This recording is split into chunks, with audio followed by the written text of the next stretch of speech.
Hello there, what is going on everyone? Today we're going to be talking Star Wars Armada, and we are going to put together a really fun fleet, and we're going to be utilizing the rule of two, which is a philosophy that I talked about yesterday, and a way to do a larger build without it being overly complex. And that's kind of the goal here.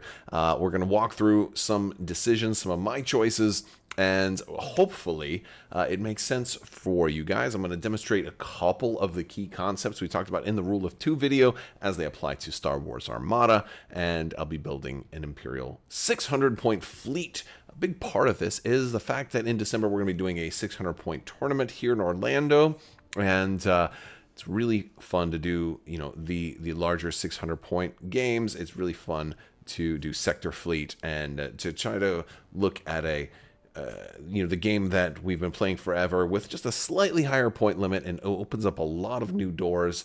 I know a lot of people instantly jump to the Super Star Destroyer, and that you can take it in the larger groups, and it opens up like maybe triple Starhawk, and opens up some weird, really fun, but maybe non-stereotypical types of lists in that 600-point format. But it's fun, and I think that's one of the big reasons we all play.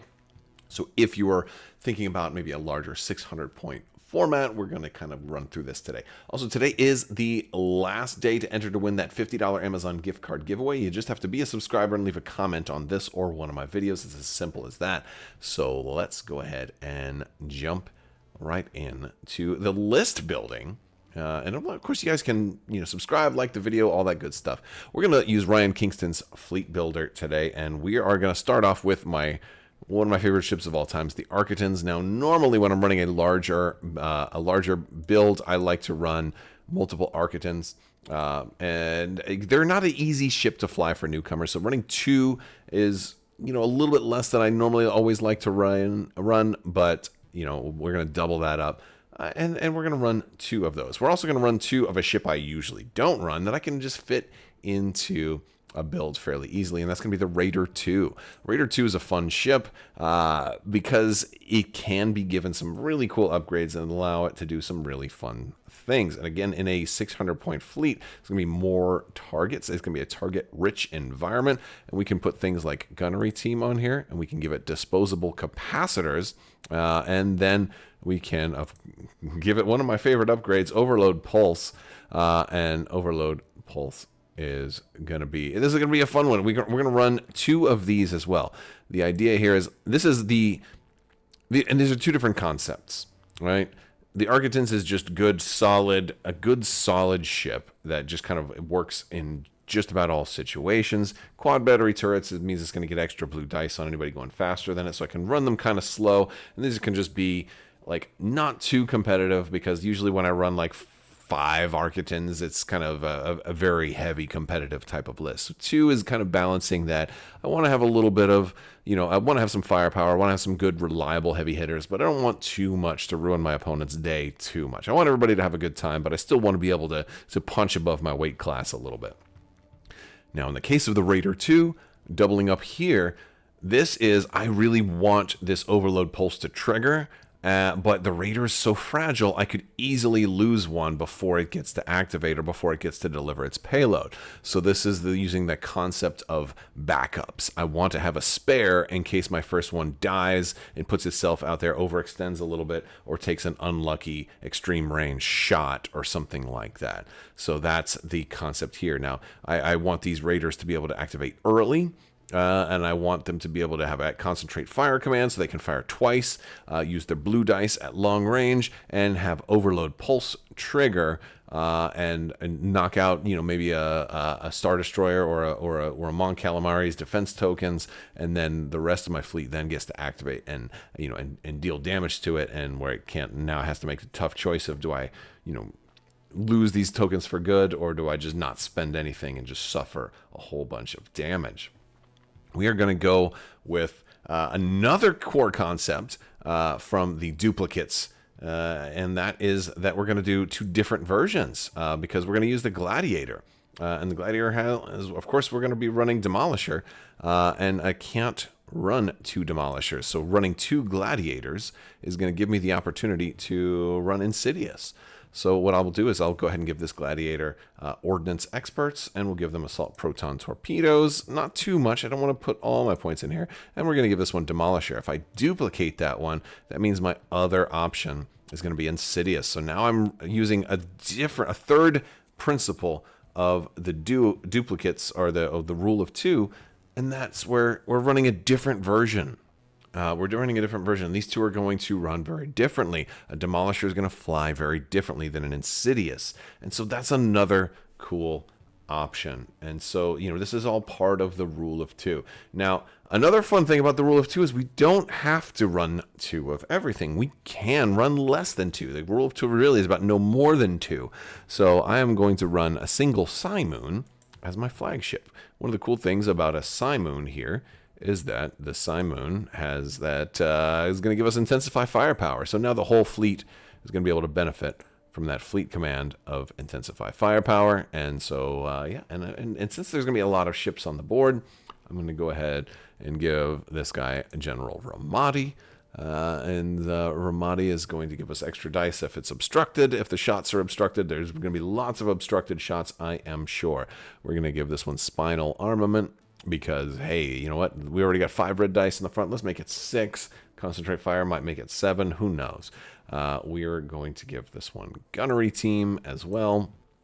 And we are also going to put Emperor Palpatine on here. Because, again, this is my flagship. I don't have Defensive Retrofit. Again, this is it's a pretty offensive type of list here. We're not running a whole lot of defensive tech. Palpatine is a 3-point, a little bit of defensive tech for my flagship, and that can be a good thing. That can be a fun thing, especially because it does combo with the Raider 2s. If they're able to get that overload pulse off, now somebody who attacks my flagship, if I've already hit them with Overload Pulse, all of their tokens are now going to be orange. And now to attack, they're going to have to lose a token completely just to attack me. So that's going to be, that's going to offer some sort of opportunity, very, very different choices to make if they want to attack me. And so that can be a real fun thing. We are at 556 points. Now, one of the things with this format, if you're running flotillas, in Sector Fleet, you can run a third flotilla at 600 points. I'm not going to do that. I'm actually not going to run any flotillas here. I am going to run Squadrons, and I'm going to stick to that rule of 2, and I'm going to run 2 VT-49 Decimators. This is a monster squadron that is basically like a small ship all on its own. It does have counter, so if enemy squadrons start messing with it, it can fire back a little bit, but they're also rogues, so they're not dependent upon me running a squadron commands to activate them. We'll run 2 of those, although I do typically like to run a lot of VT-49 Decimators, but this is making me flexible. This is working on that flexibility. It gives me a little bit of squadron presence and a 600-point fleet, 16 hull of squadrons specifically, but at the same time, even if I go up against a build that has no squadrons, I now have 2 pretty heavy rogues that can do consistent damage. So this has given me some flexibility into the list, and we are at 600 points. I want to throw out something else, that in Sector Fleet at 600 points, you can run 150 points of squadrons. So it's not, the rule, when you switch to Sector Fleet, the rule changes a little bit. It's not that full 33 anymore, but it's a 25%, but it does go up to, that brings it up to 150. So while you can fit like 1 more squadron in there, your aces limit also goes up, because again, you're at 600 points. So you could run, 6 aces potentially. However, that might actually lead to having less squadrons than a standard 400-point game, because you might run all aces, and it might just have 6 squadrons and that's it, and your points could get eaten up very, very quickly the more aces you run. So that's the list: 2 Architons, 2 Raiders, 2 Gladiators, and a Simoon, and then 2 VT-49 Decimators. Let me know some of your thoughts in the comments section. It's a fun list, as in a fun approach to a 600-point format that I thought I would share with you guys. And of course, I know a lot of people have been saying, keep talking about Star Wars Armada. Of course, it's my favorite game of all time. Of course, I'm going to continue to talk about Star Wars Armada as we get closer and closer to AMG revealing a secret Armada drop, which will be presumably something very, very good for Star Wars Armada, or maybe controversial. You know, I've heard some rumors, but I haven't heard everything. So who knows what it's going to be? Could be wild and crazy. Maybe we'll talk some more about that next week. Let me know some of your thoughts on what you think AMG is going to announce for Star Wars Armada, and if they're even going to ever get around to announcing it, because it was initially said October, and it doesn't look like it's going to be out in October unless they drop it right on the heels of you watching this video. Who knows? All right, well, that's going to do it for today's video. I want to thank you all so much for watching. Big thanks to my patrons. You guys are out of this world and help make this whole channel possible. I will talk to you soon. Thank you so much for watching. May the Force be with you. Live long and prosper. Be excellent to each other. Party on, dudes. And always wash your socks.